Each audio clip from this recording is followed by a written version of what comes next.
मनुष्य का मन बहुत ही चंचल होता है और इसलिए मन में कई तरह के विचार उत्पन्न होते हैं। क्षण भर में ही व्यक्ति का मन कई चीजों को सोचने लगता है। इसलिए तो कहा जाता है कि मन को काबू करना आसान नहीं, लेकिन गौतम बुद्ध मन को नियंत्रित करने के आयामों के बारे में भी बता चुके हैं। मन में विचारों का आना गलत नहीं है कि, लेकिन मुश्किल तब हो जाती है या विचार ऐसी परिस्थिति में गलत होते हैं जब मन में अश्लील विचार आते हैं। कभी कभी तो ना चाहने के बावजूद भी मन में अश्लील विचार आते हैं। अगर आपके मन में भी ऐसे विचार आते हैं तो गौतम बुद्ध की इस कहानी से आपके विचारों में जरूर बदलाव आएगा। अश्लील विचारों को कैसे रोके? बुद्ध अपने भिक्षुओं को उपदेश देने के साथ ही उन्हें भिक्षाटन के लिए भेजते थे। एक बार उन्होंने अपने भिक्षु भरत को भिक्षा लेने के लिए एक श्राविका के घर भेजा। भरत पूरे रास्ते मन में ये सोचते हुए श्राविका के पास गया कि आखिर आज भिक्षा में क्या भोजन खाने को मिलेगा, क्योंकि भरत चंद्रवंश के राजकुमार थे और बुद्ध के सानिध्य भिक्षु के रूप में दीक्षित हुए थे। हमेशा भरत को महल में खाने के लिए स्वादिष्ट पकवान मिलते थे, लेकिन आज भिक्षा के रूप में उसे जो भी मिलेगा संतुष्ट होना पड़ेगा। श्राविका के घर पहुंचकर भरत ने भिक्षा मांगी। श्राविका ने भरत को बैठने के लिए कहा और भोजन लाने के लिए घर के भीतर चली गई। इधर भरत फिर से अपने प्रिय भोजन के बारे में सोचने लगे और जैसे ही श्राविका भोजन लेकर आई तो भरत अचंभित रह गए। भरत ने देखा कि श्राविका ने उनके लिए उनके पसंदीदा पकवान परोसे हैं और अपने प्रिय भोजन को देखकर वह खुश हो गए। भोजन ग्रहण करते हुए भी भरत सोच रहे थे कि महल में तो उन्हें भोजन के बाद विश्राम करने की आदत है, लेकिन आज उन्हें भोजन के बाद वापस तेज धूप में चलकर आश्रम जाना होगा। लेकिन भोजन के बाद श्राविका ने भरत को कुछ समय के लिए विश्राम करने का आग्रह किया। भरत फिर से खुश हुए कि आखिर आज उनके मन की सारी इच्छाएं कैसी पूरी हो रही है। इसके बाद भरत कुछ देर विश्राम करने लगे, लेकिन विश्राम करते हुए भी लेटे लेटे वह सोचने लगे कि आज तो मुझे भोजन के बाद विश्राम करने को मिल गया, लेकिन ऐसा रोज रोज नहीं होगा।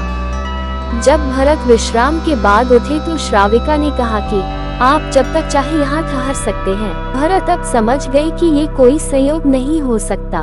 उन्होंने श्राविका से कहा कि मुझे क्षमा कीजिए, क्या आप मेरा मन पढ़ सकती हैं?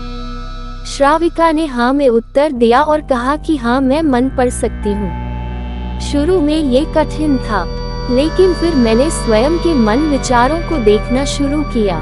पहले मेरे विचारों की संख्या अनगिनत हुआ करती थी। इसके बाद मैंने विचारों पर ध्यान केंद्रित किया, बिना पक्ष विपक्ष के अपने विचारों को देखने लगी। इस तरह से धीरे धीरे मेरे मन में विचारों की संख्या कम होती गई और सारे व्यर्थ विचार दूर हो गए। इसके बाद से ही मैं दूसरों के मन में चल रहे विचार को पढ़ लेती हूँ। हालांकि श्राविका की बात सुनकर भरत घबरा गए। इसके बाद भरत ने श्राविका से आज्ञा ली और आश्रम के लिए निकल पड़े। रास्ते में भी भरत फिर से मन में आए विचारों का स्मरण करने लगे कि श्राविका के बारे में उसके मन में अश्लील विचार भी आए थे। श्राविका ने उसे भी जान लिया होगा, वह मेरे बारे में क्या सोचती होगी। भरत खुद को लज्जित महसूस कर रहे थे। भरत ने आश्रम पहुंचकर गौतम बुद्ध से कहा कि अब मैं कभी भिक्षाटन के लिए नहीं जाऊंगा। बुद्ध ने भरत को पास बुलाया और कहा कि क्या हुआ है, मुझे सारी व्यथा बताओ। भरत ने सारी बातें बुद्ध को बताई। इसके बाद बुद्ध ने कहा कि अगले एक हफ्ते तक तुम भिक्षाटन के लिए उसी श्राविका के घर पर जाओगे, लेकिन तुम्हें इस बात का ध्यान रखना होगा कि कल भिक्षाटन के लिए जाते हुए तुम अपने चित्त को पूरे होश में रखना।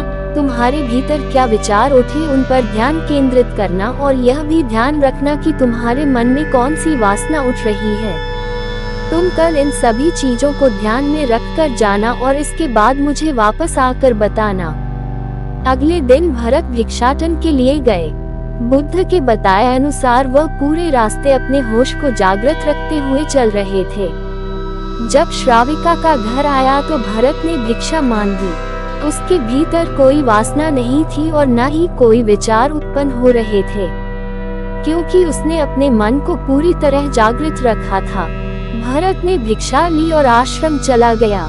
भरत ने बुद्ध को प्रणाम किया और कहा कि आज उसे जिस आनंद की अनुभूति हुई वह पहले कभी नहीं हुई। दोस्तों, यदि आपको ये कहानी अच्छी लगी हो तो प्लीज हमारे चैनल को लाइक करें, सब्सक्राइब करें और बेल आइकन को ऑल पर कर दें ताकि इसी तरह की कहानियाँ आपको मिलती रहे। तो मिलते हैं अगली कहानी पर, तब तक के लिए धन्यवाद।